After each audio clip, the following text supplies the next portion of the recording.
Shalom, saya Renaldi Martinelia dari Prodi Pendidikan Kimia, Fakultas Ilmu Pendidikan, Universitas Pelita Harapan. Saat ini saya akan mencoba melakukan praktikum kimia umum, pemisahan dan pemurnian.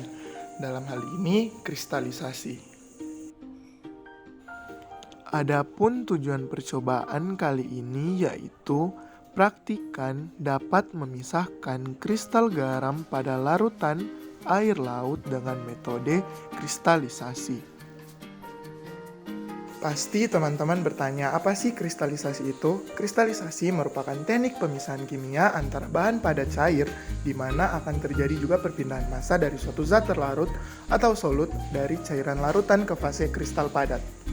Kristalisasi dapat terjadi karena pembentukan partikel-partikel padat dalam uap. Selain itu, kristalisasi juga dapat memisahkan suatu campuran tertentu dari larutan multikomponen, sehingga membentuk padatan kristal. Macam-macam kristalisasi. Yang pertama, kristalisasi penguapan. Kristalisasi penguapan dilakukan jika zat yang akan dipisahkan tahan terhadap panas dan titik bekunya lebih tinggi daripada titik didih pelarut.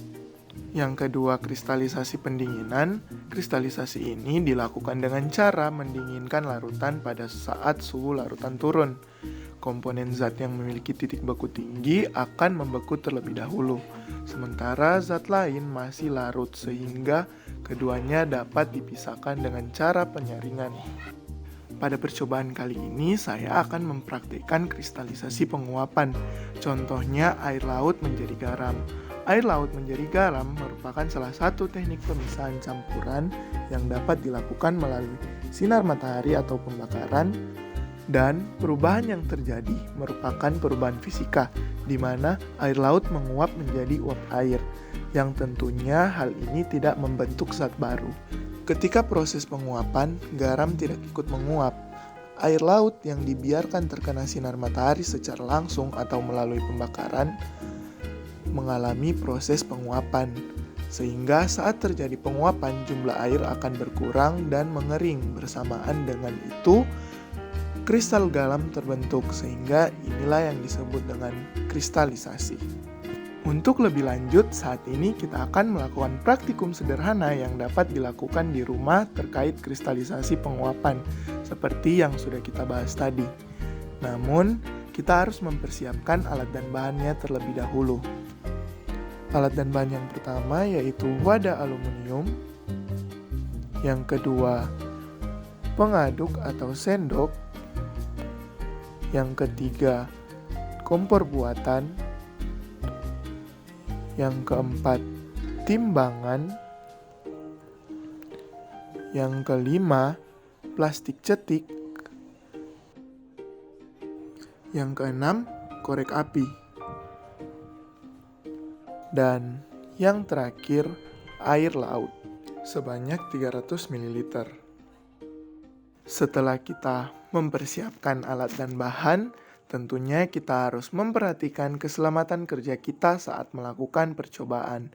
Yang pertama, lakukan percobaan di tempat yang terbuka. Yang kedua, jauhkan dari benda-benda yang mudah terbakar. Sekarang, langsung saja kita masuk pada prosedur percobaannya. Pertama, masukkan air laut tadi sebanyak 300 ml. Selanjutnya, nyalakan kompor buatan tadi dengan korek api yang sudah disediakan. Setelah api menyala, letakkanlah wadah yang sudah berisikan air laut tadi ke atas kompor buatan tadi. Sekarang kita akan melihat bagaimanakah air yang mengandung ion-ion garam itu akan mengalami penguapan. Di sini terlihat air yang menguap sangatlah banyak dan sangatlah cepat dibandingkan dengan air tawar. Setelah itu kita akan menunggu selama 30 menit di mana kita akan melihat proses penguapan yang terjadi. Sambil menunggu, kita dapat mengaduk-ngaduk sampel tersebut agar kristal garam yang terdapat dalam sampel ini tidak banyak menempel pada wadah. Setelah beberapa menit berlalu, kita akan dapat melihat dengan jelas kristal garam terbentuk. Dan disinilah proses kristalisasi semakin jelas terlihat. Kemudian kita akan menunggu jumlah air yang ada pada sampel tersebut benar-benar menghilang, sehingga akan menghasilkan garam.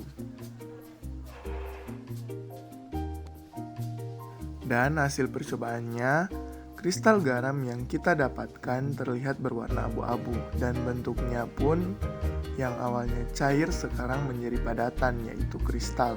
Kemudian dari 300 ml larutan air laut menghasilkan 26 gram kristal garam. Terlihat tadi garam yang kita dapatkan masih berwarna abu-abu. Hal ini disebabkan oleh air laut yang kotor atau asap pembakaran yang tadi.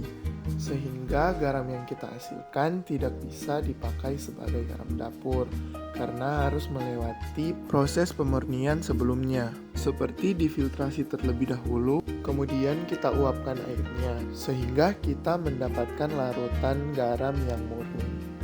Dan kristal yang terbentuk dalam percobaan kali ini adalah kristal ionik, karena kristal ionik terbentuk dari adanya gaya tarik antara ion bermuatan positif dan negatif.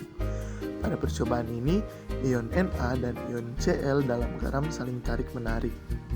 Berdasarkan hasil pengamatan, kita dapat menarik kesimpulan, yaitu air laut yang dipanaskan akan menghasilkan garam yang lebih bersih dan putih jika kita melakukan filtrasi terlebih dahulu. Kemudian, berdasarkan praktikum tadi, kita dapat melihat terjadi pemisahan antara air laut dan kristal garam, sehingga hal ini memenuhi tujuan percobaan tadi. Demikian percobaan praktikum mengenai pemurnian dan pemisahan, dalam hal ini kristalisasi. God bless you.